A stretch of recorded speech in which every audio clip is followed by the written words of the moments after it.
दोस्तों, स्वागत है आपका केकेआर डिजिटल। मैं हूं किशोर। दोस्तों, आजकल पूरे देश में वक्फ बोर्ड को लेके माहौल बहुत ही गर्म है। हर जगह चर्चाएं वक्फ बोर्ड के बारे में हो रही है कि वक्फ बोर्ड आखिर इस देश में चाहता क्या है।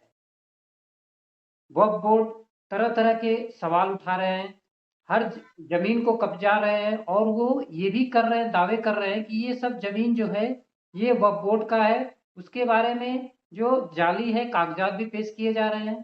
तो इसी विषय पे हम चर्चा करेंगे और हमारे साथ आज चर्चा में मौजूद हैं देवेंद्र वर्मा जी। तो देवेंद्र वर्मा जी, आपका बहुत बहुत स्वागत है हमारे शो में। स्वागत आपके दर्शकों का भी और आपका भी। जी, कैसे हैं आप? बहुत ही बढ़िया। जी बताएं। आजकल पूरे देश में चर्चा का खास विषय बना हुआ है वक्फ बोर्ड। उसको लेके तरह तरह के सवालें उठ रहे हैं, लोगों के मन में भी सवाल हैं और काफी टीवी प्रोग्रामों में भी इसके बारे में लेके चर्चाएं हो रही है। तो आप ये वक्फ बोर्ड जो है उसके विषय में क्या कहना चाहेंगे? देखिए साहब, हमारा देश भारत दुनिया का एक ऐसा इकलौता और अनोखा देश है कि जी जिसके अंदर इस तरह की एक गैर संवैधानिक संस्था जिसको वक्फ बोर्ड कहा जाता है वो मौजूद है।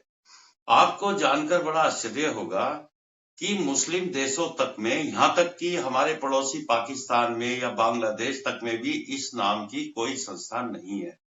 जी जी लेकिन लेकिन चूंकि आजादी के बाद हमारे देश की सत्ता मिली कांग्रेस जैसे सनातन विरोधी पार्टी को, जवाहरलाल नेहरू ने सबसे पहले इसको वक्फ बोर्ड को देश के ऊपर थोपा।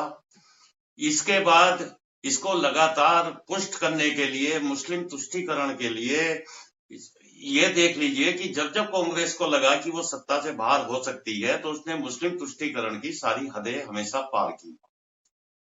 मुस्लिम वक्फ बोर्ड को न सिर्फ बनाया कांग्रेस ने, बल्कि इसको इस तरह की घातक खतरनाक शक्तियां दी कि जिसके बारे में यदि उस समय जनता जान जाती, क्योंकि उस समय जनता के पास तो कोई सूचना पाने का कोई वो था नहीं, जरिया ज्यादा विश्वस्त, जी जी अखबार वही लिखते थे जो सरकारें चाहती थी। और इसके अलावा ना टीवी थे, टीवी भी था तो वो सरकारी चैनल था, तो उसके अंदर भी पूरी की पूरा सेंसर चलता था कि किस खबर को दिखाना है, किस खबर को नहीं दिखाना है, तो पब्लिक अनजान बनी रही। और दूसरी तरफ ये वक्फ बोर्ड चुपचाप अपने काम में लगा रहा। आजादी के बाद से आप ये देखिए, कांग्रेस के एक काले कारनामे की मैं आपको झलक दिखाता हूं। जवाहरलाल नेहरू ने वक्फ बोर्ड को सिर्फ बनाया ही नहीं, इसको कितनी संपत्तियों से नवाजा, उसका आप एक उदाहरण देखिए।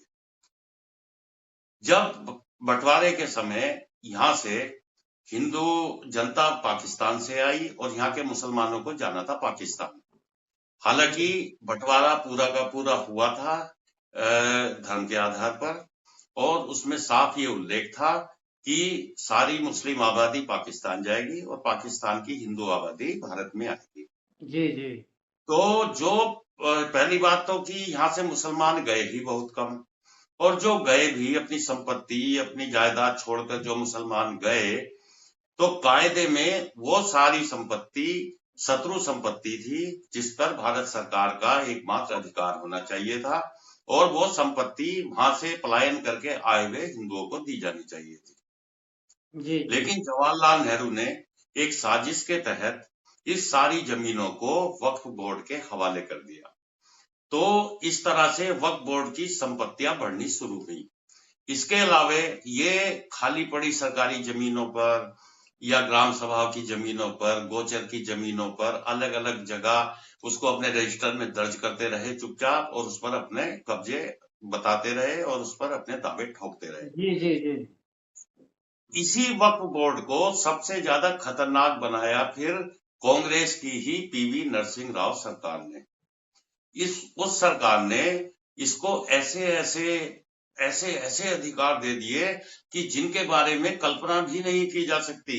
आप देखिए कि नरसिंह राव ने इनको ये अधिकार दिया कि ये जिस भी जमीन पर वक्फ बोर्ड हाथ रख देगा वो जमीन इनकी, यानी कि उसके लिए ना इनको कोई कागज दिखाने की जरूरत और ना ही इनको किसी तरह का कोई प्रूफ देने की जरूरत थी। इसका मतलब आप और कह रहे हैं जो वक्फ बोर्ड की स्थापना हुई वो कांग्रेस के ही कार्यकाल में हुआ और फलता फूलता भी उन्हीं के कार्यकाल में रहा।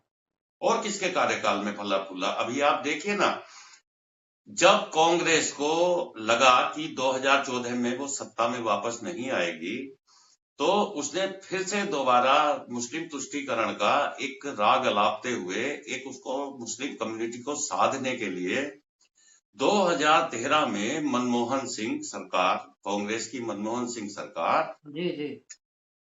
एक अमेंडमेंट बिल फिर लेकर आई, संसद में पेश किया और उसको सरदार मनमोहन सिंह ने इतनी अकूत शक्ति दे दी जो पीवी नरसिंह राव ने भी नहीं दी थी। मनमोहन सिंह ये तय करके गए कि वक्फ बोर्ड जिसकी संपत्ति छीन लेगा उस पीड़ित व्यक्ति को देश की किसी भी अदालत में जाने का कोई हक नहीं होगा। यदि उसे कोई शिकायत है तो उसको जाना पड़ेगा इन्हीं के ट्रिब्यूनल में। यो ट्रिब्यूनल में एक मुस्लिम समुदाय के अलावा किसी दूसरे का तो कोई प्रतिनिधित्व था नहीं, तो वहां भी इनके यही मुल्ला मौलाना बैठे हुए थे। उन्हीं के सामने आपको जो है अपनी आपत्ति दर्ज करानी है और ज्यादातर मामलों में देखा गया है कि आपत्तियों को सुनते ही नहीं थे। तो इस तरह से वक्फ बोर्ड की संपत्तियों में इजाफा होता गया और आप लगा लीजिए कि तुष्टीकरण की इनकी नीति कितनी घातक रही कि 2014 लोकसभा चुनाव की अधिसूचना जारी होने से सिर्फ एक दिन पहले यही मनमोहन सिंह 123 दिल्ली की प्राइम लोकेशन की प्रॉपर्टी वक्फ बोर्ड को देकर चले गए और ना सिर्फ देकर गए बल्कि उनको नोटिफाई भी उसी दिन करा गए। अब आप सोचिए वक्फ बोर्ड के ऊपर इनकी इनायत किस कदर थी। आप यकीन करेंगे कि अकेले मनमोहन सिंह के कार्यकाल में वक्फ बोर्ड की संपत्तियां दोगुनी हो गई, यानी आजादी के बाद से लेकर मनमोहन सिंह के समय तक जितनी संपत्ति थी तो वो मनमोहन सिंह के कार्यकाल में उसकी डबल हो गई। अब आप सोचिए, ये तो भारत का सौभाग्य था कि देश के अंदर सरकार बदल गई, मनमोहन सिंह सत्ता से दूर कर दिए गए। जी जी। वरना आप सोचकर देखिए, यदि आज भी कांग्रेस की सरकार केंद्र में होती तो ये वक्फ बोर्ड किस कदर खतरनाक तरीके से काम कर रहा होता। और जैसा कि कहते हैं आज की इसके पास भारतीय रेल और रक्षा मंत्रालय से भी ज्यादा, रक्षा मंत्रालय के बाद तीसरे नंबर की जमीन इसके पास है। अभी तो ये बात मैं दावे के साथ कह सकता हूँ कि यदि कांग्रेस की सरकार होती तो आज वक्फ बोर्ड जमीन के मामले में, संपत्ति के मामले में नंबर 1 पर। बिल्कुल बिल्कुल। अभी कुछ दिन पहले एक टीवी शो में दिए गए इंटरव्यू में हमारे माननीय मुख्यमंत्री योगी आदित्यनाथ जी ने वक्फ बोर्ड के ऊपर काफी चर्चाएं की थी। उनसे काफी क्वेश्चन भी किए गए थे जिनका उन्होंने जवाब दिया था। उसमें काफी विषय थे, जैसे कि उन्होंने बोला था कि हमारा जो जमीन है हम एक एक इंच जमीन भी उनसे ले लेंगे, जो हमारा जमीन है हम एक इंच भी नहीं छोड़ेंगे, पूरा वो ले लेंगे। और उन्होंने कहा था कि एक रहोगे तो नेक रहोगे, बटोगे तो कटोगे। इसके ऊपर आप क्या कहना चाहेंगे?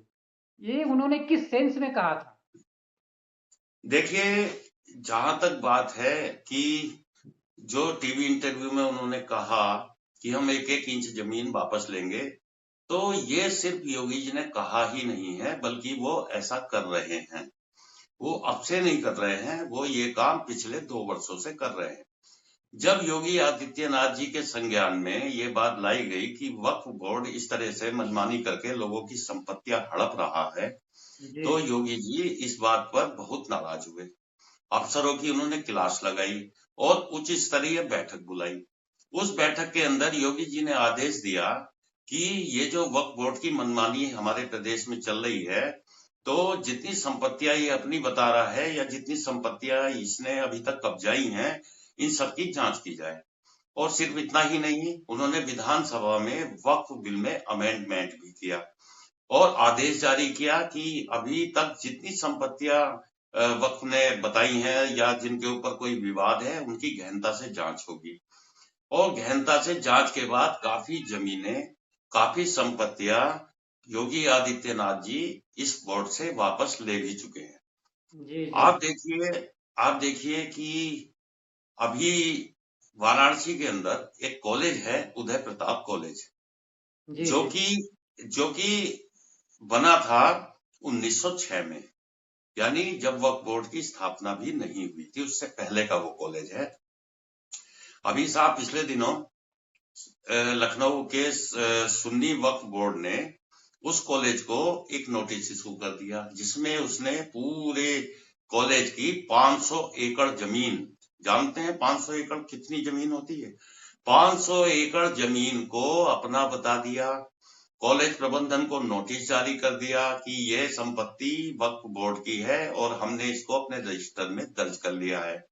यदि आपको इस पर कुछ सफाई देनी है, आपको इस पर कोई आपत्ति है, तो 15 दिन के अंदर अंदर आप अपनी आपत्ति ट्रिब्यूनल में दर्ज कराएं। उसके बाद आपकी कोई भी आपत्ति किसी भी कीमत पर सुनी नहीं जाएगी। अब ये बात लाई गई योगी जी के संज्ञान में, क्योंकि बात छोटी तो थी नहीं, बिल्कुल 500 बिल्कुल। एकड़ जमीन की ही बहुत बात बड़ा। नहीं थी, बल्कि एक ऐसे कॉलेज की बात थी जो अंग्रेजों के समय से अपना काम कर रहा था, और उसमें बनारस का एक बहुत बड़ा तबका पढ़कर निकला है, उसकी अपनी एक साख है उस कॉलेज की। जी तो जब उसकी जांच हुई और जब इसको सुन्नी वक्फ बोर्ड को लगा कि इस बार हमने किसी गलत जगह हाथ डाल दिया है, योगी आदित्यनाथ इस तरह से छोड़ने वाले नहीं हैं, तो जब उनको लगा कि इसमें हम फंस सकते हैं, तो देखिए इन्होंने रातों रात उस जमीन से अपना दावा वापस ले लिया। इन्होंने बोला कि गलती से हमारे रजिस्टर में ये भूमि दर्ज हो गई, जबकि ये भूमि हमारी है नहीं, हमने जांच कर ली है, ये भूमि हमारी नहीं है। बिल्कुल तो बिल्कुल। यानी वक्फ के इतिहास में ये पहली बार हुआ, और योगी आदित्यनाथ जी की वजह से हुआ कि इस वक्फ बोर्ड ने पहली बार अपनी निकली हुई जमीन को वापस उगला, और ये हुआ सिर्फ योगी जी के राजदंड के भय से। मतलब तो कहीं ना कहीं 500 कहीं ना तो कहीं 500 योगी। 500 एकड़ जमीन जो एक झटके में वापस ले सकते हैं, तो आप सोचिए कि उन्होंने क्या गलत कहा कि हम एक एक इंच वापस लेंगे। योगी तो बिल्कुल इस काम में बिल्कुल। लगे ही हैं, वो तो शुरू से लगे हुए हैं। तो जी ये बात अलग है कि जनता के सामने वो अब आया है, लेकिन वो तो शुरू से लगे हुए हैं। इसके अलावा आप देखिए संभल, जहां इतना दंगा किया इन लोगों ने, संभल में और भी सुनने में आया कि संभल में भी कुछ कागजात है जो नकली पेश किए गए, उसके बल पे वो जमीन जो है जिसको दावा किया जा रहा है कि उनका है या जिससे वो लिया गया है, वो भी कागजात जो है वो नकली निकले। इसके ऊपर आप क्या कहेंगे? अरे साहब ये भी बड़े मजेदार ये कहानी है। हुआ क्या कि संभल एक पौराणिक स्थल है, बताया गया है सनातनी सारे शास्त्रों में, पुस्तकों में, जी जी। धार्मिक पुस्तकों में इसका जिक्र है बिल्कुल कि बिल्कुल। भगवान विष्णु का 10वां अवतार कल्कि के रूप में संभल में होगा। बिल्कुल। तो वहां पर भगवान श्री हरि विष्णु का हरिहर मंदिर था। आईने अकबरी किताब के अंदर जो 500 साल पुरानी है, उसके अंदर भी इसका जिक्र किया गया है कि वहां पर एक हरिहर नाथ का एक कोई मंदिर था, जिसको तोड़कर उसके ऊपर बाबर के आदेश पर एक कोई मस्जिद नुमा ढांचा खड़ा किया गया। तो इतने इसके प्रमाण हैं कि जिसको कोई झुटला नहीं सकता, लेकिन उसके बाद भी चूंकि ये कम्युनिटी तो ऐसी है कि ये तो कभी मानती नहीं है सच को। बिल्कुल।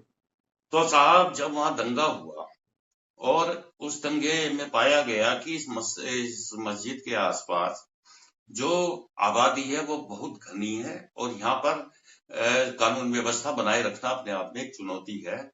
तो उत्तर प्रदेश शासन ने आदेश दिया कि इस मस्जिद के ठीक सामने सरकारी भूमि पर एक पुलिस चौकी का निर्माण किया जाए। तो उन्होंने चौकी का नाम रखा सत्यव्रत पुलिस चौकी, जी और उसका युद्ध स्तर पर निर्माण शुरू करा दिया। तो चूंकि संभल की आग हमारे विपक्षी नेताओं को बहुत ज्यादा जला रही है, उससे ये बहुत ज्यादा विक्षुब्ध हैं। ये योगी जी के इस कड़े एक्शन से इस कदर डरे हुए थे, या योगी को किसी भी एक्शन करने से रोकने के लिए इतने उतावले थे कि इन्होंने तरह तरह के षड्यंत्र योगी जी के खिलाफ बचने शुरू कर दिए। अब आप देखिए, हैदराबाद में बैठा हुआ वो ओवैसी जो मुसलमानों का ठेकेदार बनता है, उसने एक्स पर पोस्ट लिख दी बाकायदा कि साहब ये संभल में जो पुलिस चौकी बन रही है ये वक्फ की जमीन पर बन रही है। जी जी। इसी बात को लेकर समाजवादी पार्टी का उच्च स्तरीय प्रतिनिधिमंडल, जिसके अंदर सांसद भी, जिसके अंदर विधानसभा में विपक्ष के अध्यक्ष भी पहुंचे हुए थे, और गए क्यों थे? वहां दंगे में मरे दंगाइयों को 5-5 लाख रुपए मुआवजा बांटने के लिए गए थे। जी उसी समय इन्होंने प्रशासन के सामने साहब कुछ कागजात रखे कि ये जो है संभल की जो जमीन जहां पर चौकी बन रही है ये वक्फ की जमीन है, तो इसलिए जो है इस चौकी का निर्माण तुरंत रोका जाए और वक्फ की जमीन वक्फ को वापस की जाए। अब इस समय तो वहां पर प्रशासन बहुत सतर्क है, तो उन्होंने कहा कि इन कागजों की जांच की जाएगी। उन्होंने इनसे कागज लिए और कागजों की जांच करनी शुरू की।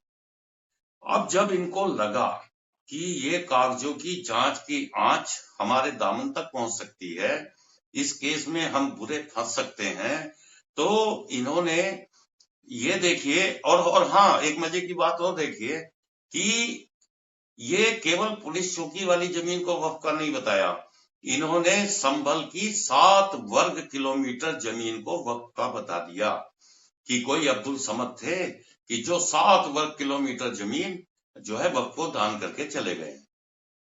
अब आप देखिए, संभल जो कुल जमा 5 वर्ग किलोमीटर में फैला हुआ है, उससे भी ज्यादा जमीन वो एक ऐसा आदमी वक्फ के नाम कर गया जिसका कोई अता ना पता, न जिनके वारिसान का कोई पता।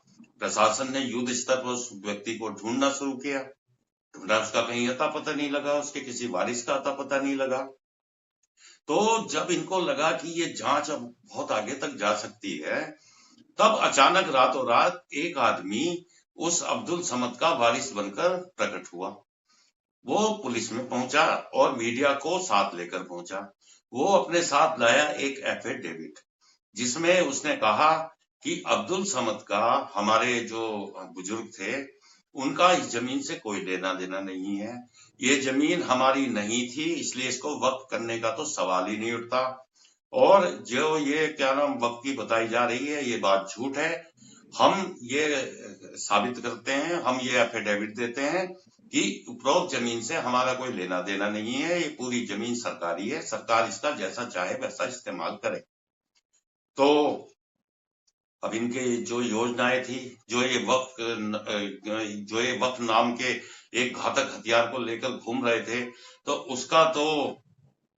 उसका तो हाथ के हाथी जो है सारा कुछ निकलकर सामने आ गया, सच। तो अब बिल्कुल इनके बिल्कुल। पास क्या चारा था? तो इनकी शैतानियों पर जो नकेल इस समय कसनी शुरू की है योगी आदित्यनाथ जी ने, उससे ये इतने तिल मिलाए हुए हैं, और अब वक्त की जितनी करतूतें सामने आती जा रही हैं, तो आप मानकर चलिए कि बहुत जल्दी इस वक्त बोर्ड के ऐसा पोस्टमार्टम होगा, इसकी संपत्तियों का वो पोस्टमार्टम होगा कि ये रातों बिल्कुल। रात अपनी कब्जाई हुई जमीनों को खुद ब खुद छोड़ना शुरू कर देंगे, इनका जैसे बनारस में इनका जी जी इन्होंने इनका उदय प्रताप कॉलेज की जमीन को छोड़ा। बिल्कुल बिल्कुल। योगी आदित्यनाथ जी ने यहाँ तक तो कह दिया कि अगर इनको छोड़ दिया जाए, घाव जो है इनको अगर ज्यादा लंबे तमक तक छोड़ दिया जाए तो सर्जरी करना बहुत जरूरी है, नहीं तो ये कैंसर का रूप ले सकता है। बिल्कुल सच तो कहा है भाई, ये तो जो है स्वास्थ्य विज्ञान के में साफ ही कहा गया है कि बिल्कुल किसी बिल्कुल। भी फोड़ कि किसी भी गहरे जख्म को या किसी भी फोड़े को यदि आप पाल कर रखेंगे तो वो आने वाले समय में कैंसर तो बनेगा ही बनेगा। जी उसकी जी। रेडियोथेरेपी करा लो, कीमोथेरेपी करा लो, उस पर कोई फर्क पड़ेगा ही नहीं। तो बिल्कुल बिल्कुल। उसका तो एकमात्र हल सर्जरी ही है। तो योगी जी ने बिल्कुल सच कहा है, सर्जरी की जरूरत है। जी जी जी। यदि बिल्कुल यदि बिल्कुल। कैंसर बनने से बचाना है तो सर्जरी तो करनी पड़ेगी। बिल्कुल बिल्कुल। और कुछ चर्चा करना है क्या अंकल जी अभी? अब बोलो कि और ये प्रयागराज में जो कुंभ भूमि पर दावा ठोका गया है, इस बारे में आपका क्या कहना है? ये करो। और वर्मा जी, अभी योगी आदित्यनाथ जी ने जो उनसे क्वेश्चन किया गया था ये भी कि जो प्रयागराज में जो कुंभ का मेला चल रहा है वो जमीन पे भी दावा किया गया था। तो इसके बारे में आप क्या कहेंगे? इसको आप किस देखिए तरह से देखते हैं? देखिए इन मूर्खों को, वक्फ बोर्ड में बैठे हुए मूर्खों को, या ऐसी साजिशें रचने वाले मूर्खों को इतना भी नहीं पता कि जो नदियों की जमीन होती है, नदियों के किनारों की जमीन होती है, या समुद्रों की या नालों की जो जमीन होती है, उसकी खरीद फरोख्त नहीं हो सकती। उस जमीन का मालिक कोई दूसरा व्यक्ति नहीं हो सकता, उसका मालिक सिर्फ और सिर्फ सरकार होती है। बिल्कुल तो बिल्कुल। ऐसी जमीन को कोई कैसे वक्फ कर सकता है? दूसरे, हमारा प्रयागराज में जो कुंभ मेला होने जा रहा है, ये तो पूरे भारत में जो 4 स्थानों पर कुंभ लगता है, जी तो जी। ये तो सनातनी सभ्यता के शुरुआत से लगता है। ये तो, इसका तो इतिहास 5000 साल से भी ज्यादा पुराना है, जब वक्फ बोर्ड नाम की कोई चीज नहीं थी, यहाँ तक कि इस्लाम नाम की भी कोई चीज नहीं थी।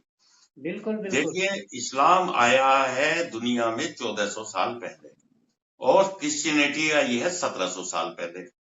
जबकि सनातन की तो पुस्तकों तक में, सनातनी तो ग्रंथों में इस बात का जिक्र है कि 5000 साल और 7000 साल पुरानी घटनाओं का जिक्र है, उस समय के सारे युद्ध हुए उनका जिक्र है, दानव और देवता और दानवों के युद्ध का जिक्र है। जी और जी जी। ये जो कुंभ का महात्म्य बताया गया है, ये तो हजारों साल पुराना है। तो बिल्कुल ये क्या एक हास्यास्पद बात नहीं है कि बिल्कुल। कुंभ क्षेत्र की उस जगह को, जहां हमारे साधु सन्यासियों के डेरे तंबू लगे हुए हैं, उस जमीन को आप अपने वक्त की बता दो। तो हमेशा की तरह इस बार भी वही होने जा रहा है। अब योगी जी ने जब उधर की तरफ निगाह टेढ़ी की है, योगी जी ने तो खुलेआम कहा है कि उस जगह को अपनी बताने वाले अब अपने खाल बचाने की व्यवस्था कर लें। जी, तो इनको, योगी जी ने तो ये भी कह दिया है कि हमारा जो इतिहास है वो काफी पुराना है, 5000 साल पुराना है। तब तो इनके बीज भी नहीं फूटे थे, यहाँ तक उन्होंने कह दिया। देखिए, आपको मैं बता दूं, हमारे योगी आदित्यनाथ जी जो हैं, वो कोई राजनेता नहीं है। बिल्कुल। वो वो राजनेता वाले कोई गुण नहीं रखते हैं कि जो कि सारी, आप राजनेताओं के गुण देखते हैं ना, कि वो सच्चाई को छुपा कर रखते हैं, बिल्कुल जो उनके मन में होता है वो कभी बोलते नहीं है, वो हमेशा पब्लिक को खुश करने वाली बात बोलते हैं। तो इस तरह के राजनेता हमारे योगी जी नहीं है। बिल्कुल। बिल्कुल। योगी हैं एक तरह से हठ योगी, जी यानी जी। के यानी के सच्चाई के रास्ते में चलने की जो हठ उन्होंने पकड़ी हुई है, उससे वो 1 इंच भी दिखते नहीं है। 1 इंच भी अपने मार्ग से वो इधर उधर भटकते नहीं है, इसीलिए उनका लक्ष्य हमेशा साफ होता है, क्लियर होता है। और यही कारण है कि वो आज देश के अंदर जिस तरह का इतिहास रच रहे हैं, जिस तरह की कार्रवाई वो करके देश को एक दिशा दिखा रहे हैं, तो मेरा तो मानना है कि यदि आप योगी जी को समग्र रूप से देखेंगे तो आप पाएंगे कि योगी आदित्यनाथ इस समय भारत की राजनीति की एक ओपन यूनिवर्सिटी टाइप बन गए हैं। बिल्कुल उनसे बिल्कुल। यदि कोई कुछ सीखना चाहे तो बहुत कुछ सीख सकता है, और जिसको सीखना नहीं है उसकी मैं बात करता नहीं हूं। अभी आप देखिए, आंध्र प्रदेश में चंद्रबाबू नायडू ने अपने राज्य से वक्फ बोर्ड को भंग कर दिया, यानी कि पूरा का पूरा बोर्ड ही भंग कर दिया, और कहीं कोई दंगा नहीं, कहीं कोई सड़कों पर नहीं उतरा, किसी ने उसका विरोध नहीं किया। तो ये रास्ता किसने दिखाया? ये रास्ता दिखाया योगी जी ने। बिल्कुल वरना वरना वक्फ बिल अमेंडमेंट के बहाने हमारे मोदी जी ने तो इस बिल को उठाकर जो है जेपीसी में भेजकर एक तरह से ठंडे बस्ते में ही डाल दिया। और वो कब पास होगा, कब वो कानून बनेगा, किसी को नहीं पता।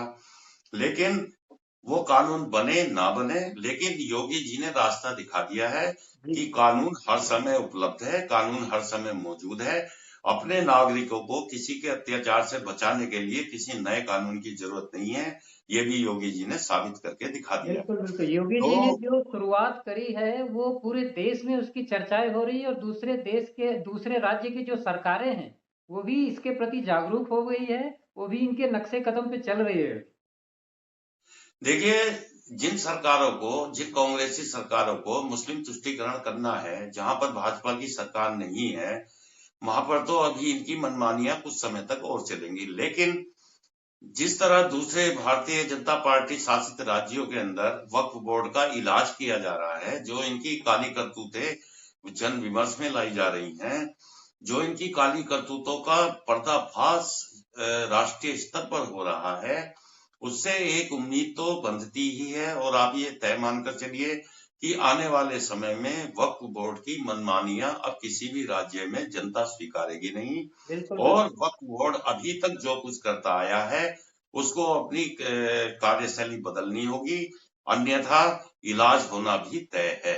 वक्फ बोर्ड की कारगुजारी जो है वो जनता के सामने आ चुकी है, जनता जागरूक हो गई है, हमारी सरकार भी जागरूक हो गई है और उसके कड़े कदम उठाया जा रहा है।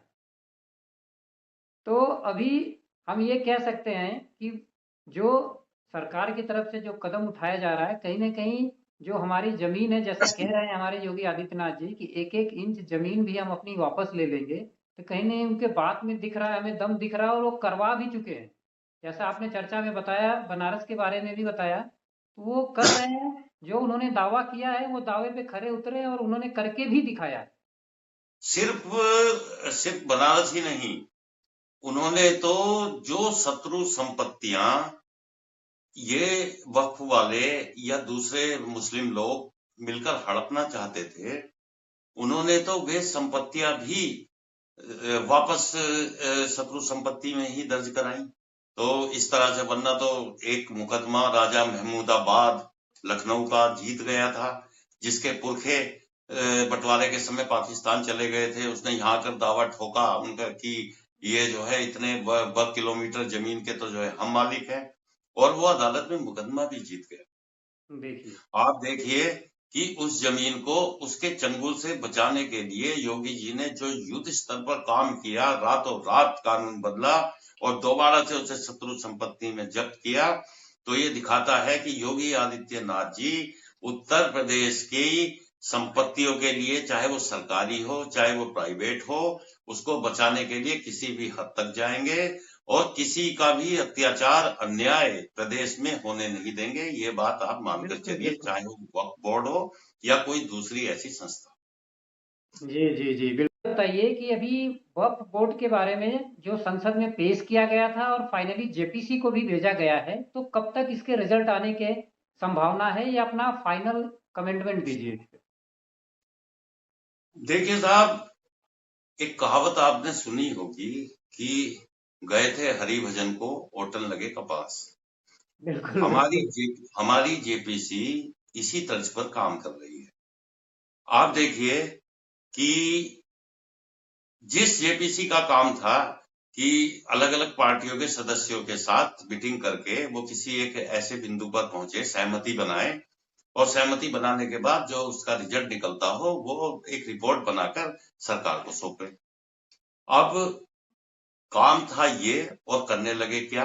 कर रहे हैं ये कि पूरे देश से ईमेल मंगा रहे हैं, पूरे देश से आपत्तियां मंगा रहे हैं, दुनिया भर की इस्लामिक संस्थाओं के साथ मीटिंगें कर रहे हैं, अलग अलग राज्य के स्टेक होल्डर के नाम से मीटिंग करने के लिए राज्य दर राज्य भटकते घूम रहे हैं। तो इन्होंने तो जितना रायता फैला दिया है या जितना लंबा इन्होंने कर दिया है, और दूसरी तरफ आप देखिए जेपीसी की जितनी भी मीटिंगें हुई, हर मीटिंग के अंदर जूतम पैजा, हर मीटिंग के अंदर हाय हुल्ला, हर जी, जी। मीटिंग के अंदर हंगामा। कभी आपने देखा कि एक मीटिंग के अंदर तो पश्चिम बंगाल के एक सांसद महोदय खुद को जख्मी कर बैठे।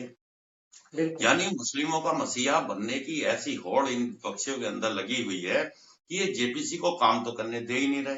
तो जेपीसी क्या रिपोर्ट सौंपेगी, क्या नहीं रिपोर्ट सौंपेगी, ये तो पहले ही स्पष्ट है।